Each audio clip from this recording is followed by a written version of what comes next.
Hello, you're welcome to yet another session of the soft skills training. And just before we jump right in, go ahead and take the pre-test at bit.ly/prelead. It's important that you take this test before you start this class. Great. So we're going to be dealing with leadership. We're going to be looking at what leadership is all about. We believe that leadership is something that anybody can learn. Leaders are not born, leaders are made. And in every corner of life that you are right now, you have exhibited leadership in one way or the other. So this training would basically take you through it in a formal manner where you get to see certain things like who is a leader, the types of leadership that exist, the qualities for an effective leadership, because there are still leaders that are not very effective, but they are still in leadership positions, and that is not what we desire for anyone. And then the functions of an effective leader. Now, before we proceed, I would like you to take a deep thought and think about it.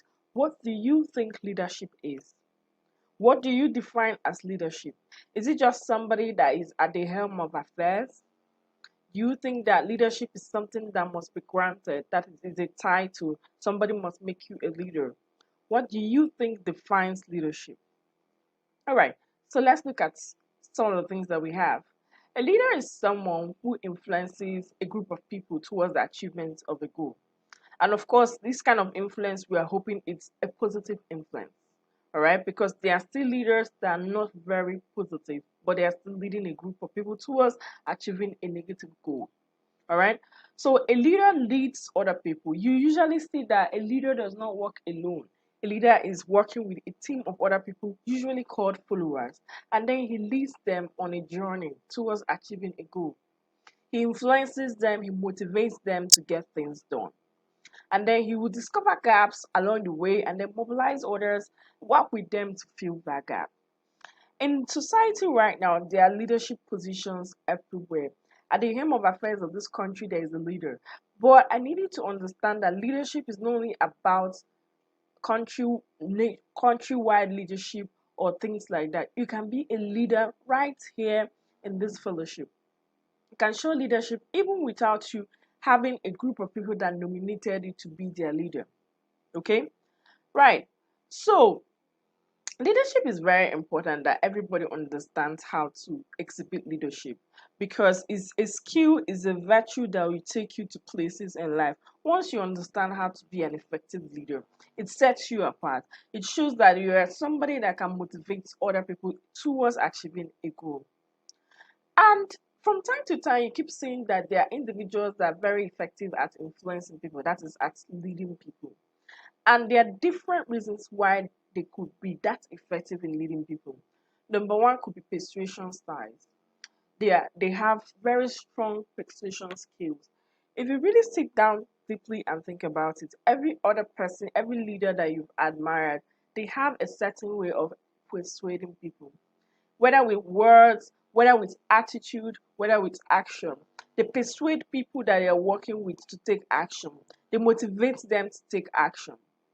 Another thing is leadership styles.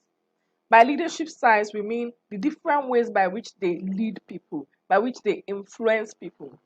We are going to be looking more deeply into the leadership styles as we move forward.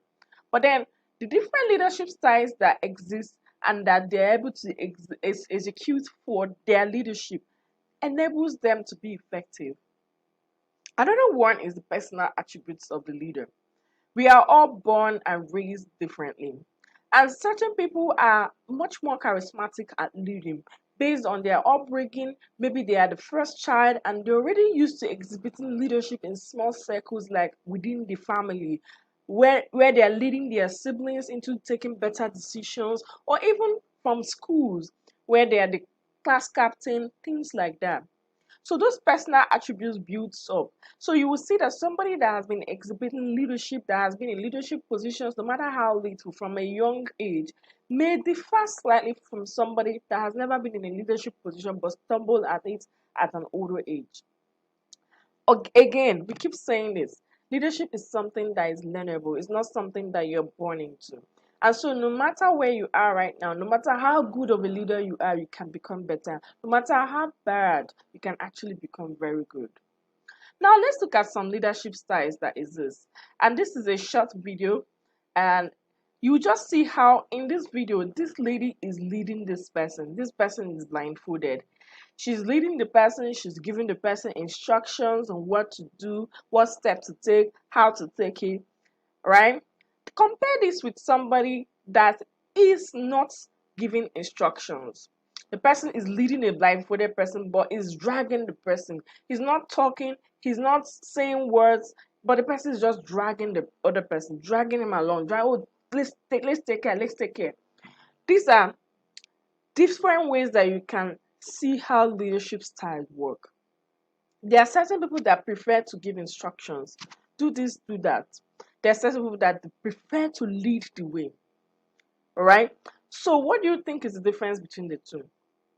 If you think about it deeply, you will see that the person that leads with instructions has the other person trusting him or her deeply.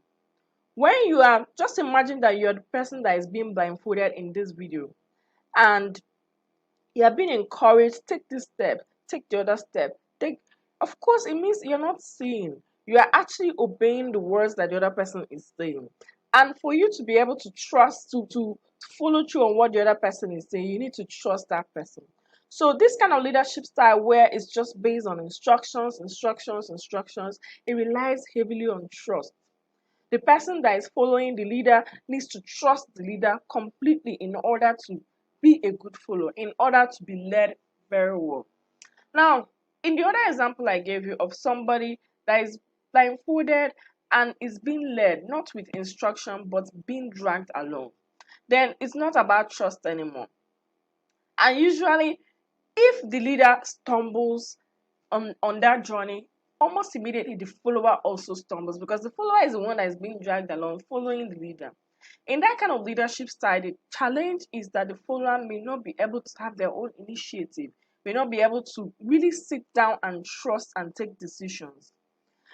So let's go deeper into the different types of leadership and leadership styles that we have. There are so many, but today we're going to just looking at four.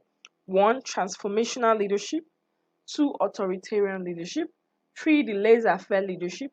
And four, democratic leadership. So what do we mean by transformational leadership?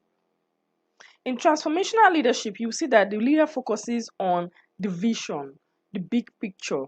You will see that mostly this person is saying, oh, this is the vision that we have at hand, and then delegating smaller tasks to the team.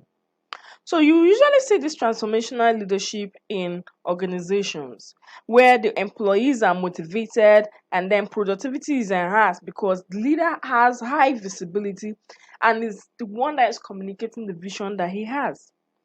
Usually you see that a transformational leader is very energetic. Because he understands that a vision needs to be communicated with a lot of energy and enthusiasm. You will see him being that one that is very charismatic, pushing the goal, pushing the vision. Transformational leadership ends up making sure that everybody that ties into that leadership believes in it. Whether with words, whether with action, whether with repeated messages, everybody working in that team gets to work on the goals that that leadership has instituted to bring it to fruition. All right, so let's look at the advantages of transformational leadership. Here you see that the core characteristic is that this style of leadership has the ability to motivate and inspire followers. Of course, if you remember, as I mentioned, it's a very energetic leadership style.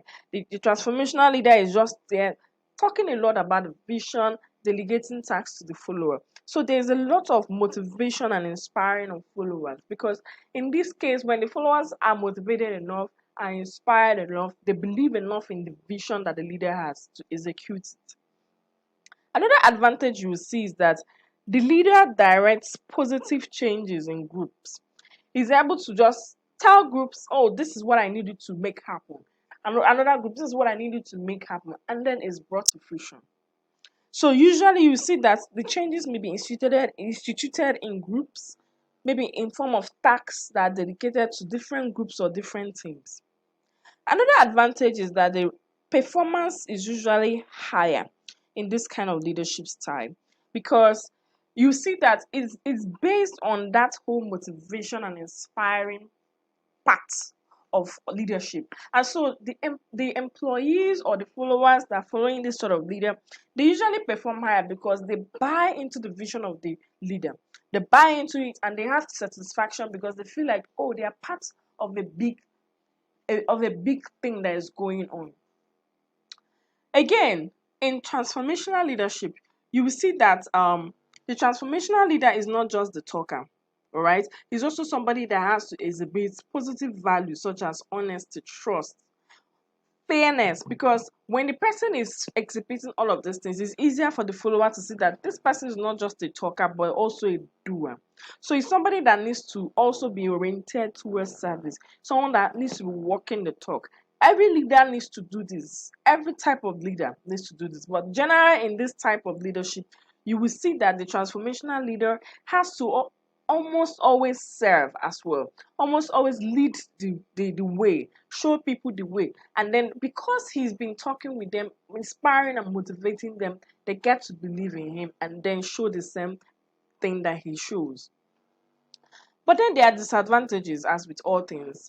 And one of the disadvantages that you see with transformational leadership is that sometimes, because they are delegating the tasks to small teams, because they are delegating the tasks to groups, you will see that they are not really following directly with those groups to see how they are implementing. And so anything could go. You could see anyhow attitude in achieving those organizational goals. Again, the goals may actually be met, but then the approach, the way they actually meet it, may actually not be very circumspect, may actually not be very good as the leader may want.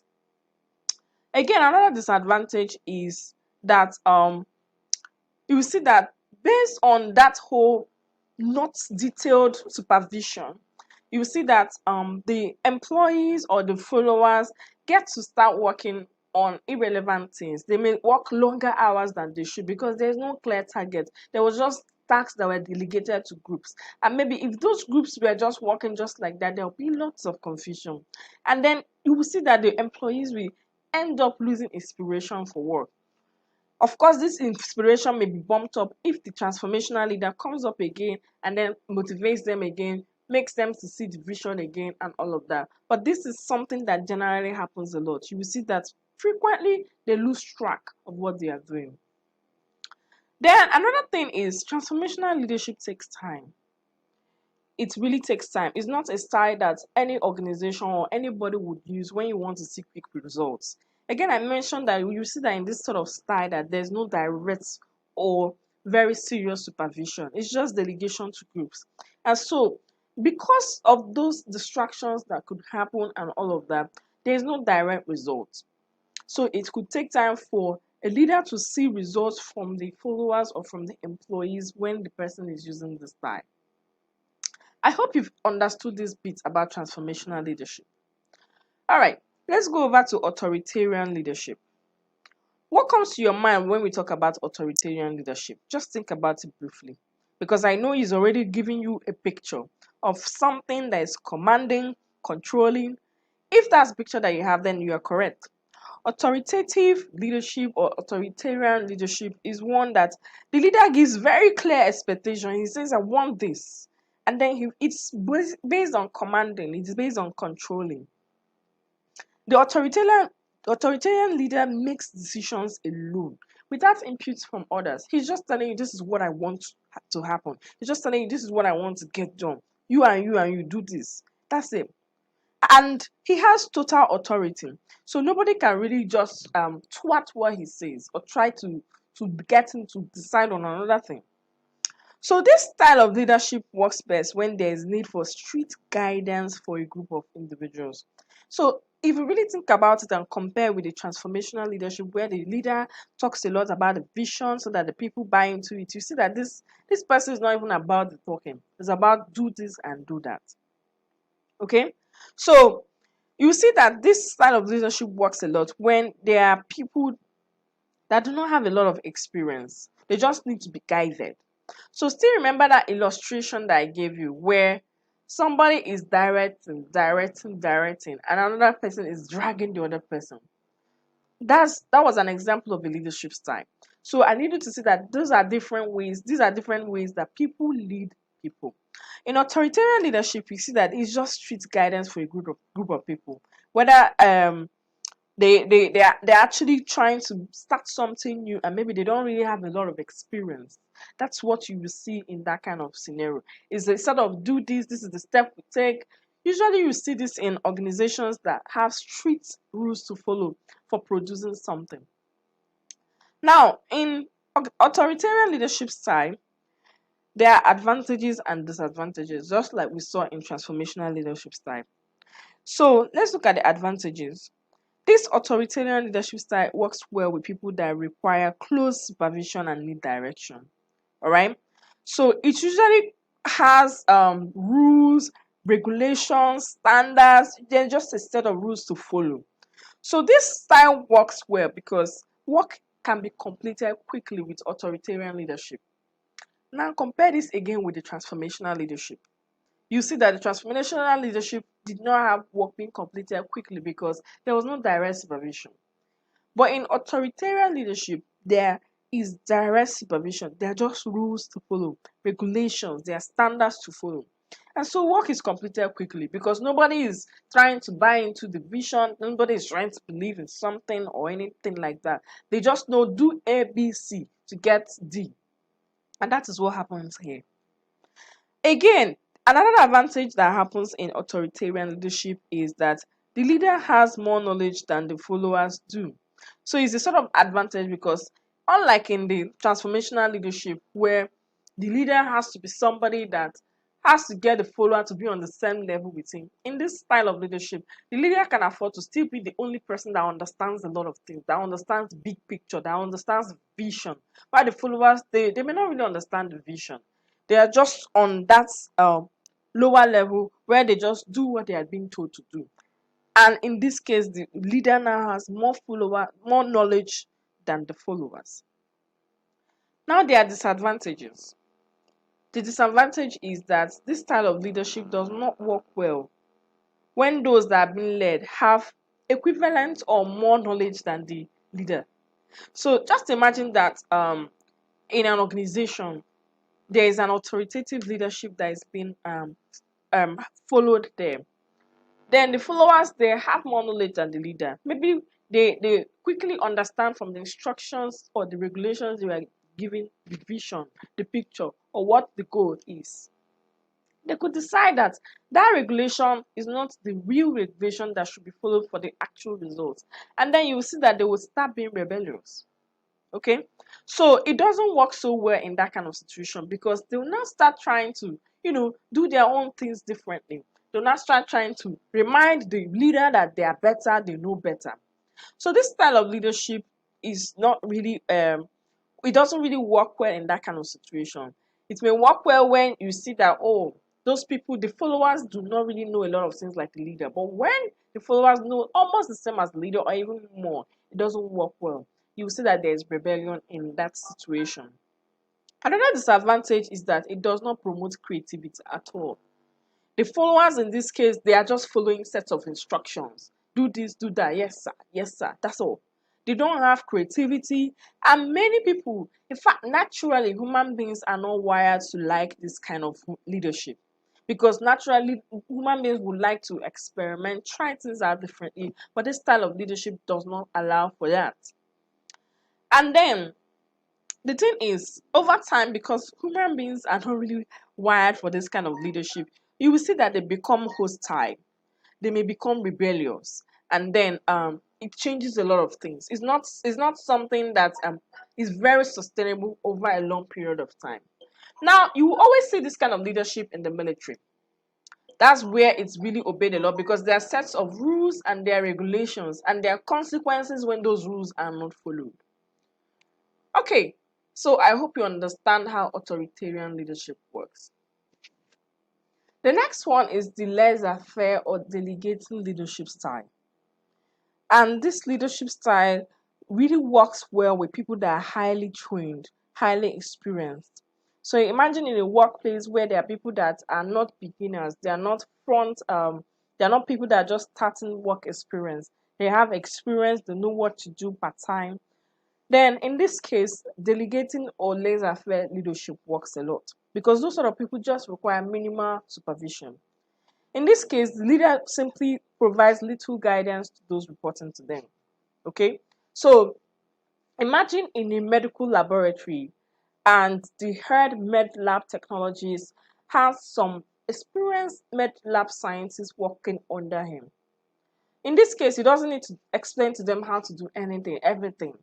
So when there are situations where there are a batch of samples to be tested for maybe let's say malaria test, the leader could just tell them test all of these things for malaria test and then move on. He doesn't get to tell them do this, do this, do this. I'm giving you 1 hour. Do you understand the scenario? So there's minimal supervision. And there are advantages to this kind of leadership style. Number one is that the tasks that the leader delegates just gives the leader enough time to focus on other things because he's not following through, he's not supervising them. All right. So he's just telling them do this, do that, and that he goes on to his other activities for the day. So it gives the leader more time. Another thing is that with the right group of people, when you're able to delegate to the right group of people, it can challenge them. It can build up their own leadership style and their own self-esteem because they will now need to work on their own discipline to deliver right on time with with the right procedures. And then it can build their own self-esteem, knowing that they can be trusted enough to deliver on anything. The third thing is that in this sort of style, you see that sometimes, depending on the environment, depending on the field, there are usually innovative ideas that are brought forth. So I gave you an example at first with the medical laboratory. So let's imagine that it's also in another industry, like advertising. And then the leader brings a project brief and then tells the team, bring up something that we can use for advertising this big firm. He's not telling them how to go about the brainstorming, how to go about thinking of creative ideas. He just leaves it for them. In this situation, you are saying that normally there's no set of rules that they must adhere to, like in the medical laboratory. And so they could go ahead and stretch further and then bring out more innovative ideas. So these are the advantages. So you see that there are also disadvantages to this style of leadership. So the major disadvantage that you see is that it's very possible that those that are reporting to the delegating leader may not be productive. It's very simple. Why? They may not be productive based on their own personal discipline, or they may find it difficult working without supervision. There are actually people that enjoy working with strict supervision. No matter how much they know about the subject matter, if you are actually supervising them, that's when they are productive. But when you are not strictly supervising them, they're not very productive. So you see that this is the situation where you see that those people may not be productive, either based on their own discipline. They are not so disciplined to work just like that without really knowing exactly what to do by time, or they actually enjoy working with supervision. When they're not working with supervision, they lose focus. So you see that in this kind of situation, this is a major disadvantage that happens with the laissez-faire leadership style. Let's now look at the last one, the participatory or democratic leadership style. So this is like a balance between the autocratic one and then the laissez-faire one. So in this kind of leadership, it's actually said to be the most effective. And if you think about it, that's the leadership style that most governments of the world are using. So this is the kind of leadership where the leader seeks input from the team members. The leader now makes the final decision. So let's say they want to work on a certain goal. They want to work on something. The leader then now asks the team, what do you think about this? Everybody makes their own input, and he now buys into all of those inputs to now make his own final decision. And because he asked for the input of every other person, he may even be able to make a better and fresher decision based on that. So the advantages to this kind of leadership is that here the leader has the morale of others being boosted because he's asking for their opinions. They now feel like they are part of the process. They now feel like they have to contribute for the success of anything. In this case, you see that they realize that, oh, if I don't make an opinion, if I don't make a suggestion, then it could affect a lot of things. Everybody now begins to understand that their own input matters. So you see that the engagement is very high. That's another advantage. Everybody is engaged because of this, because their own input is being asked for. So everybody is being engaged in this kind of leadership style. You don't see somebody that doesn't understand what is going on and is still following. Everybody understands to a large extent what is going on and is highly engaged. Another thing is that in this kind of leadership style, their commitment to the fulfillment of the goal is very high, usually very high, because they realize that they all contributed their inputs, their suggestions towards that leader. And so they are always usually very committed to the fulfillment of the goals that all of them have in common. So there are also disadvantages to this style. And the major disadvantage is that decisions may not be reached quickly. Because everybody's opinion is being asked for, then it could stretch things. Something that could have been decided within an hour by the leader may even take like days because everybody is being asked for their own opinions. So, this is one major thing that happens with this leadership style. Decisions may not be reached quickly. Right, so we just looked at 4 types of leadership styles, and there's no best one amongst all of them. The trick to knowing the leadership style to actually employ part-time is understanding what place are you at, what goal are you working at, what sort of people are you with. All right, that's when you know how to employ whichever leadership style. There are instances where the transformational leadership style will work better than the authoritarian leadership style. There are instances where the democratic leadership style will work better than the laissez-faire leadership style. And there are also situations where you can mix a bit of it. You can do a little bit of this, do a little bit of this. You can be a little bit of the person that delegates things, and then a little bit of a person that also asks, okay, everybody come together, let's decide on this. If you really think about it, that's how sometimes there are hybrid leadership styles, where it's not really per se that is exactly this thing that is being done, but a mixture of this and another thing. So let's move on to the qualities of an effective leader. Now you've seen the leadership style. Let's look at what now makes the leader, the person at the top, somebody that is an effective leader. One is open-mindedness. What does it mean for someone to be open-minded? This is where the person is able to evaluate the inputs that other people gives. So people give this person suggestions. If someone is open-minded, he's able to look into it, no matter how off, no matter how new that suggestion may be, he's able to reflect on it and then see how it could help in what they are working on. An open-minded person would usually seek another person's opinion in decision making. So the quality of a very effective leader is the open-mindedness, somebody that can ask for someone else's opinion, whether it's team members or fellow leaders. Now the second one is proactiveness. What does it mean to be proactive?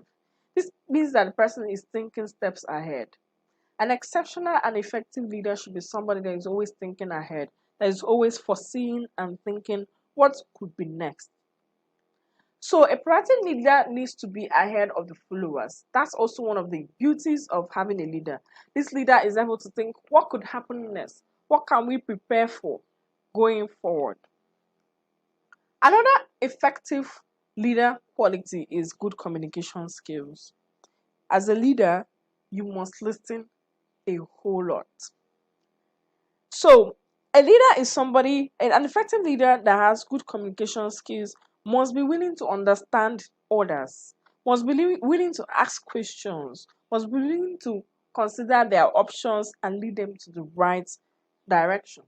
And sometimes these communication skills must not even always be verbal.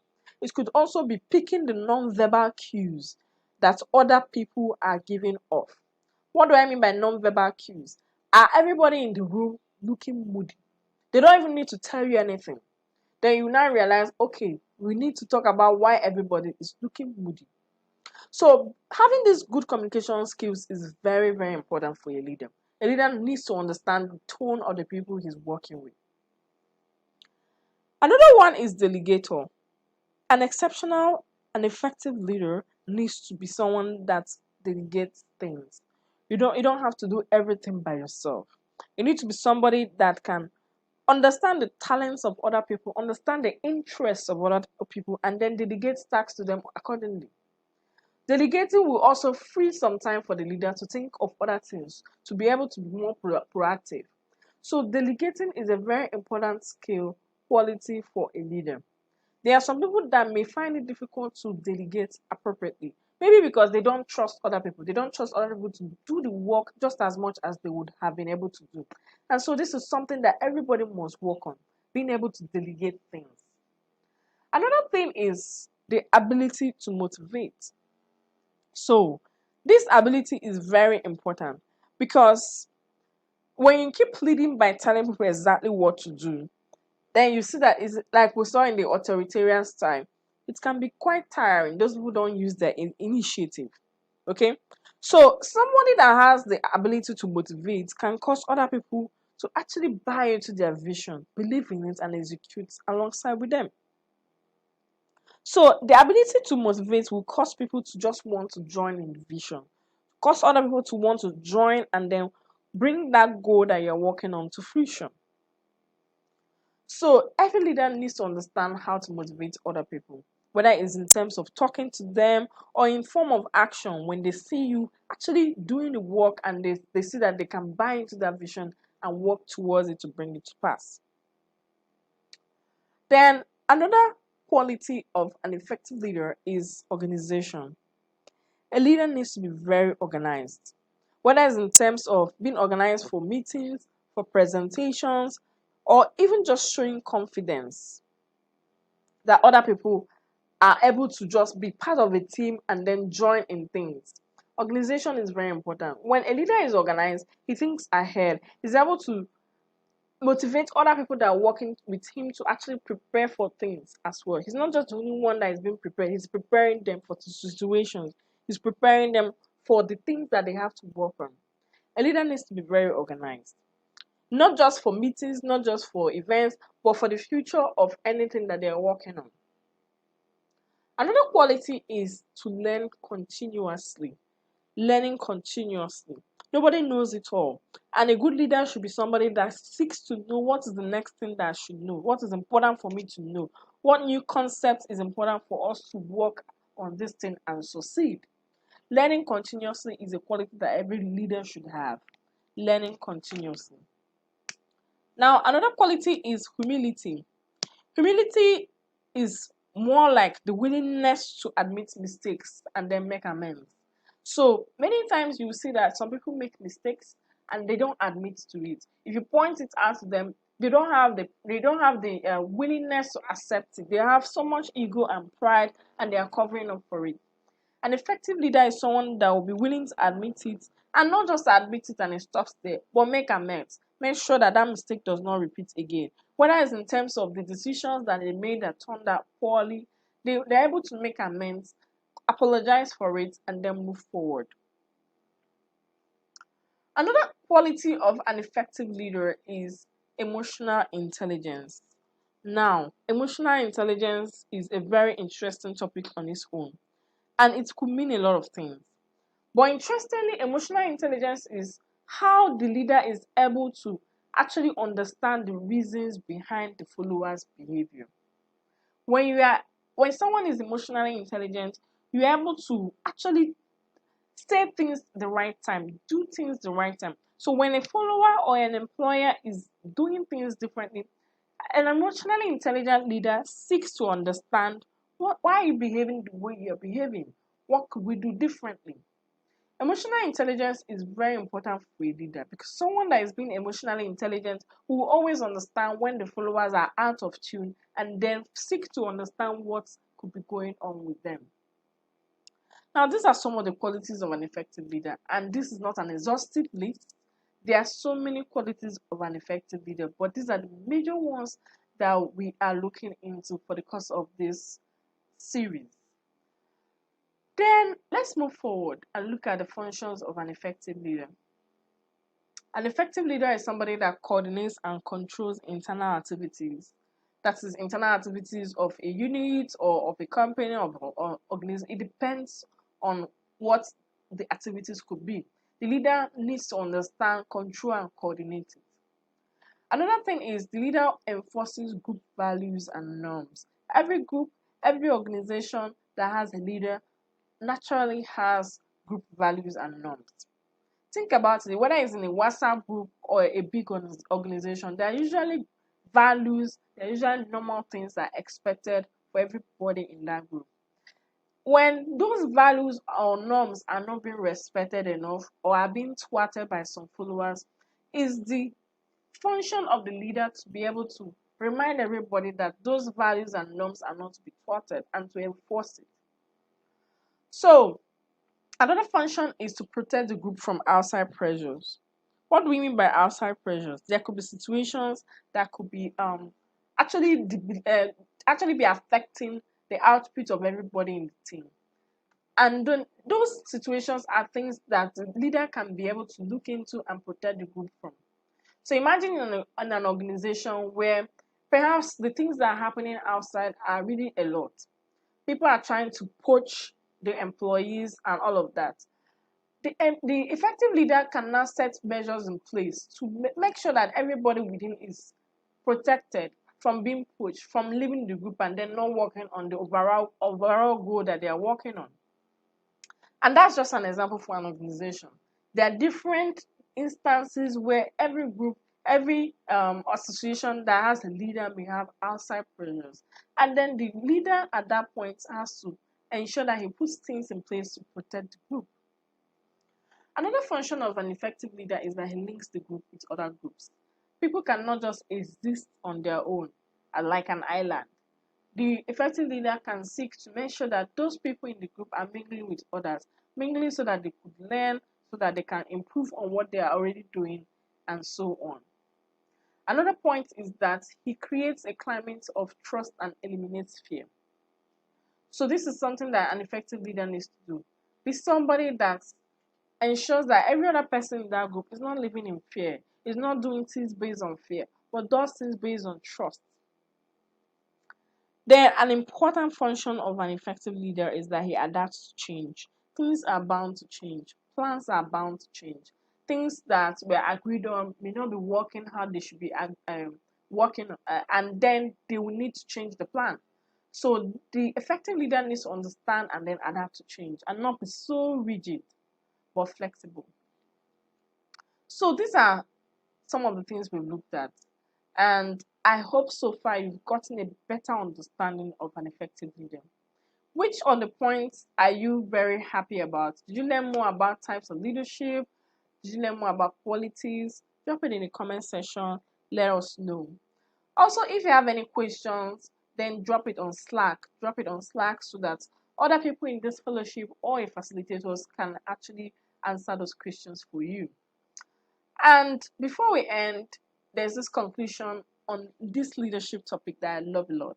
If your actions inspire others to dream more, to learn more, to do more, and become more, you are a leader. This is a quote by John Quincy Adams. And this is very important because many times we imagine that we must need a title to be a leader. You don't really need a title to be a leader. You don't need to be elected into a position or to be pointed at to be a leader. You can exhibit leadership in your little corner. You can be the person that is doing things right, that is motivating others right. So, if your actions inspire others to dream more, learn more, do more, and become more, you are a leader. Exhibit leadership. It's not something you wait till you are appointed to exhibit. It's something you start doing from today. So remember, any questions, drop it on Slack. Did you enjoy this topic? Drop it in the comment section. And don't forget to take your post test at bit.ly/postlead. See you in the next one. Bye.